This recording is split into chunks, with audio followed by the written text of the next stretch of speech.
Saya mohon maaf tetap pada pendirian saya.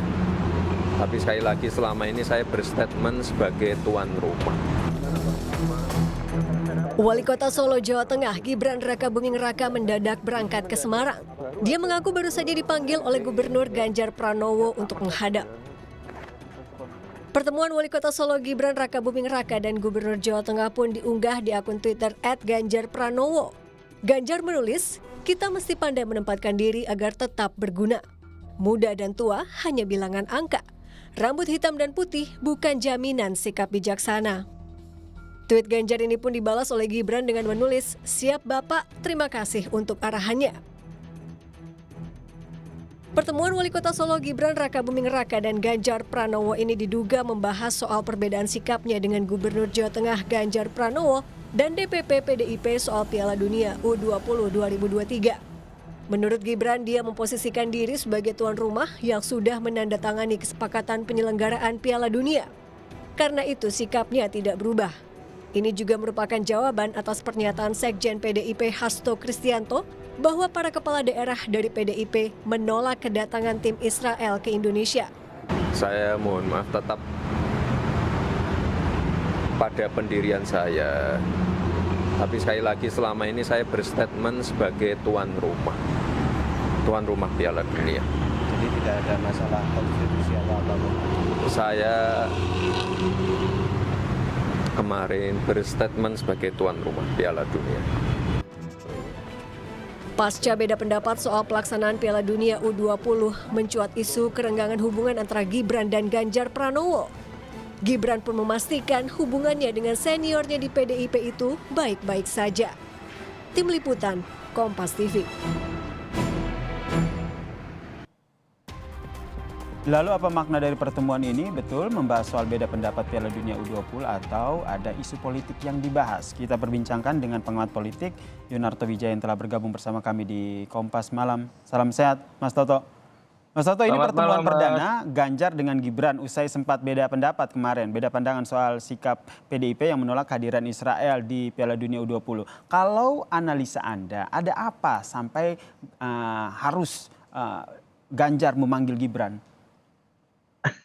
Iya, saya pikir kalau mereka tidak bertemu malah aneh ya. Pertama kan ada hubungan yang menarik antara Ganjar dengan Gibran, termasuk ketika dikaitkan dengan perbedaan pendapat di Piala Dunia Under-20. Yang pertama, di luar ada perbedaan pendapat itu pun, Gibran adalah bawahan Ganjar, Gubernur Jawa Tengah dengan Wali Kota Solo. Tapi juga Ganjar adalah bawahan dari ayahnya Gibran. Dan kita tahu juga kedua-duanya adalah kader PDI Perjuangan, sehingga melihat segitiga hubungan di antara dua orang ini memang jadi menarik.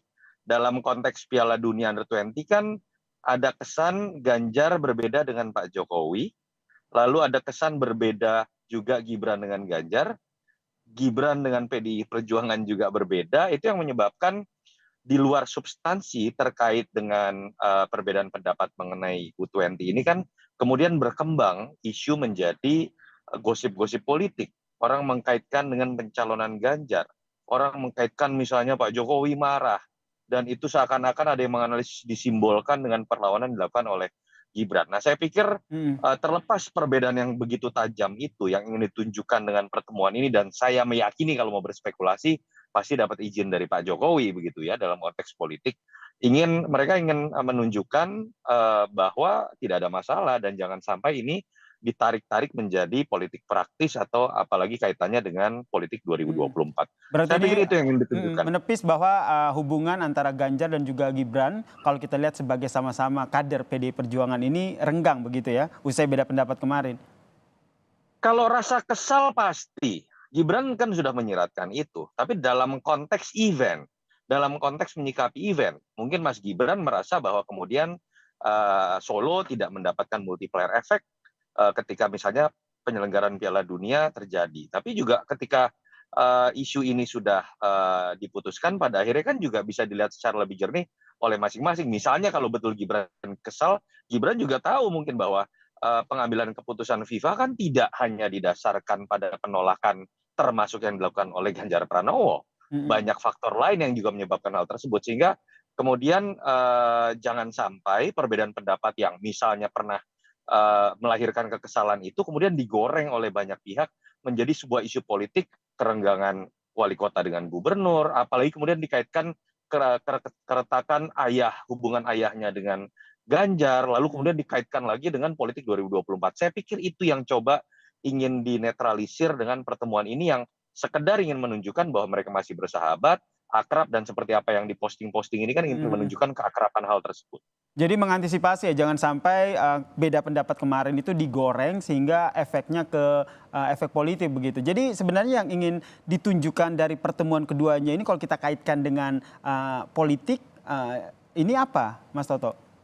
Ya, sebetulnya kan kalau mereka berhenti pada perbedaan sikap yang tajam dengan argumentasi masing-masing ya, kedua-duanya cukup keras menurut saya ya, firm menyatakan sikapnya, kedua-duanya dikritik juga tapi mendapatkan pujian juga.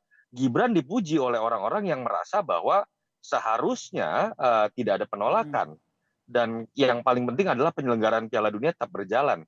Ganjar juga dikritik oleh orang-orang yang menganggap bahwa sikapnya berpengaruh terhadap keputusan FIFA, tapi di sisi lain juga banyak dipuji. Sistem gitu ya, misalnya terhadap Palestina.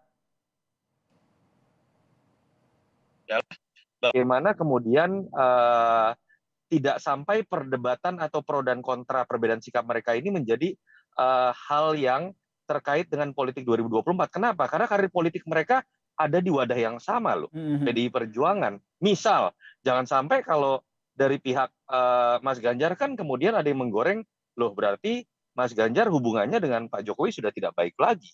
Atau Gibran misalnya digoreng, jangan-jangan Gibran karir politiknya bisa berbahaya di PDI Perjuangan karena berani menyatakan sikap yang berbeda. Saya pikir kedua-duanya mencoba untuk kemudian memberikan simbol bahwa secara politik tidak ada sebuah keretakan sama sekali yang menyebabkan gorengan-gorengan isu itu bisa berhenti sampai di sini. Apakah ini juga termaksud kalau kita lihat kemarin kan Ganjar ini juga banyak mendapatkan kritikan ya dari publik begitu terkait dengan penolakannya. Apakah pertemuan ini juga sekaligus untuk mengamankan elektoral atau elektabilitas dari Ganjar yang dikhawatirkan akan turun pasca beda pendapat kemarin, Mas Toto? Iya, saya tidak tahu ya apa tujuan Mas Ganjar. Yang jelas kalau saya melihat ini lebih kepada bagaimana tadi upaya melokalisir isu-isu yang berkembang memang terlalu jauh menuju politik 2024. Dan salah satu pintu masuk yang bisa berpengaruh terhadap citra Ganjar kan adalah kalau kemudian digoreng isunya menjadi keretakan hubungan antara Ganjar dengan Pak Jokowi. Dan salah satu simbolnya kan adalah bagaimana sikap Gibran terhadap Ganjar gitu ya. Karena suka atau tidak, Ganjar ini kan image-nya adalah orang yang di-endorse oleh Pak Jokowi dalam beberapa kali kesempatan dan sering dianggap sebagai penerus Jokowi begitu kan. Dan dalam isu Piala Dunia ini kan keretakan itu kan terlihat dan dispekulasikan muncul karena perbedaan sikap Gibran terhadap Ganjar, kira-kira seperti itu. Nah, itu yang ingin ditegaskan hari ini. Betul kami berbeda sikap dalam event Piala Dunia dan bagaimana menerjemahkan perjuangan terhadap Palestina dan bagaimana komunikasi dengan atau sikap terhadap FIFA misalnya. Tapi dalam konteks yang lain-lain kami tidak berubah. Sama seperti yang diinterpretasikan oleh publik seperti dulu. Kira-kira seperti itu. Sekaligus menegaskan bahwa yang di pertemuan ini untuk mengamankan bahwa mengantisipasi begitu. Bisa dikatakan seperti itu, kekhawatiran jika elektabilitas dari Ganjar Pranowo ini akan menurun begitu dengan isu kemarin? Iya, saya pikir kalau saya ya berspekulasi, pertemuan tadi tidak diatur oleh PDI Perjuangan. Sosok Ganjar dan Gibran ini punya hubungan khusus yang lebih dekat dibanding sekedar sesama kader gitu. Jadi saya lebih melihat ini sebuah kesadaran di antara keduanya yang sama-sama saling membutuhkan dalam karir politiknya, dalam kerja politiknya karena masih gubernur dan wali kota gitu, atasan bawahan. Suka atau tidak, image Ganjar juga masih sering dikaitkan dengan ayahnya Gibran gitu misalnya. Jadi menurut saya ini sebuah kesadaran dari dua politisi, yang satu lebih senior, satu lebih junior, untuk kemudian memberikan sebuah tayangan yang positif lah setelah perbedaan mereka yang cukup tajam tanpa kedua-duanya pernah menarik sikap loh. Itu yang menurut saya menarik. Kita menarik. Kemudian apakah ada kemungkinan nih nanti Ganjar juga akan bertemu dengan Presiden Joko Widodo begitu, sehingga makin mengukuhkan bahwa perbedaan kemarin itu tidak ada masalah dari segi politiknya ya, sama-sama kader PD Perjuangan. Saya meyakini ya Ganjar satu waktu akan bertemu presiden karena kan sering ya Betul. kunker. Tapi yang sebenarnya kita mungkin akan lebih menarik untuk ditunggu kan bolanya kan bukan di tangan Mas Ganjar ya. Karena biasanya kalau pertemuan gubernur dengan presiden mengikuti agenda dari presiden Presiden. di daerah tertentu misalnya atau mengundang ke Jakarta. We'll see. Pak Jokowi orang yang sangat suka dengan bahasa-bahasa simbolik seperti itu. Dan kalau kita lihat Pak Jokowi punya karakter berpolitik ketika ada perbedaan yang cukup tajam, biasanya dia akan mengambil peran untuk menunjukkan bahwa saya juga tetap ada dalam satu barisan, tetap dalam harmonisasi yang sama, bahkan pernah ditunjukkan pada skala ekstrim dia bisa merangkul musuh politiknya seperti Pak Prabowo. Dan kalau mau dispekulasikan, menurut saya mungkin saja ke depan kita akan melihat hal-hal seperti itu yang diinisiasi oleh Pak Jokowi. Singkat terakhir Mas Toto, singkat saja ini berarti Presiden Joko Widodo masih tetap dalam tanda kutip ini mendorong ataupun mengendorse Ganjar Pranowo ya untuk Pilpres 2024. Ya, suka atau tidak kan dua nama yang sudah diendorse oleh Pak Jokowi secara eksplisit ya. Ada Mas Ganjar kalau mau ditafsirkan dengan rambut putihnya, dan ada Pak Prabowo. Dan kita tahu juga Pak Jokowi bukan tipikal yang kemudian hanya karena satu kejadian kemudian mengambil sikap langkah ekstrim hanya berpindah kepada calon yang lain. Saya meyakini apalagi masih sama-sama kader PDI Perjuangan. Pak Jokowi kader PDI Perjuangan, Mas Ganjar juga kader PDI Perjuangan. Apa yang pernah diungkapkan menurut saya walaupun dengan adanya situasi Piala Dunia dan perbedaan pendapat yang cukup tajam kemarin belum mengubah kesimpulan kita bahwa kalau ditanya siapa yang diendorse oleh Pak Jokowi ya Mas Ganjar dan Pak Prabowo. Baik, terima kasih pengamat politik Mas Yunarto Wijaya telah bergabung bersama kami di Kompas. Terima kasih. Salam sehat Mas Toto. Sama-sama. Salam sehat.